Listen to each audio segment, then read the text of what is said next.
Staying in Zamfara, residents of Zamfara State, in reaction to developments in the state, are calling on the federal government to demonstrate strong political will in tackling the security challenges bedeviling the state to restore peace and stability for the socio-economic activities in the state to thrive.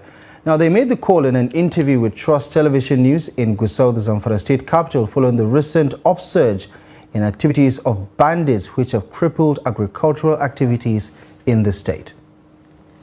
With banditry activities taking a toll on economic activities in Zamfara State, northwest Nigeria, residents are expressing fear that there is a possibility of a food crisis if nothing is done urgently by the government to address the lingering security challenges confronting the state and part of the troubled northwest. They narrated that the menace started from cattle rustling and gradually gravitated to kidnapping for ransom, maiming, attacking and killing of innocent citizens.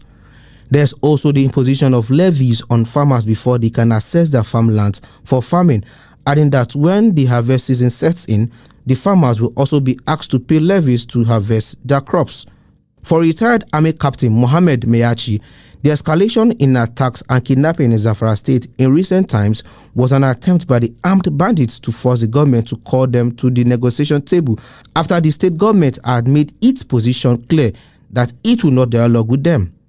Menace disclosed that the armed bandits adopted 12 persons at Menace town and killed 2, while at Jambaku community they adopted 20 and killed 1. He added that they are carrying out their activities along the Funtua-Gusau highway on a daily basis, unleashing terror on innocent travelers. The only place where it has gone down is between Kaura to Shinkafi, where Tuji has piped down. But from Gusau to Ansada to Bad, from Gusau, by the time you pass 50, 40, 30 kilometers past Tazame to Funtua, you are in trouble. Umar Mohammed is a resident of Maradon town in Maradon local government, which is one of the epicenters of banditry activities. He explained that banditry started like herder-farmer conflict and later graduated to where some people acquired firearms and started attacking communities, kidnapping people for ransom and raping women and children. This issue of banditry is supposed to have a serious attention from the government. You see, we have been experiencing the situation and we are handicapped also. For Abdullahi Chakwa, banditry has graduated from kidnapping to commercialization of crime in the state, noting that if the government is committed to ending the menace, it will address youth unemployment, which he believes is one of the factors responsible for the escalation of insecurity.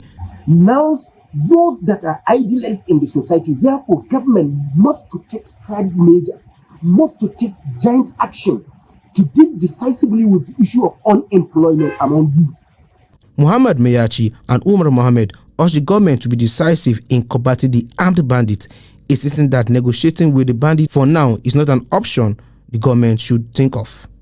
The bandits, the police and the rest of them, the farmers, come together and agree that they will allow the farmers to harvest their crops.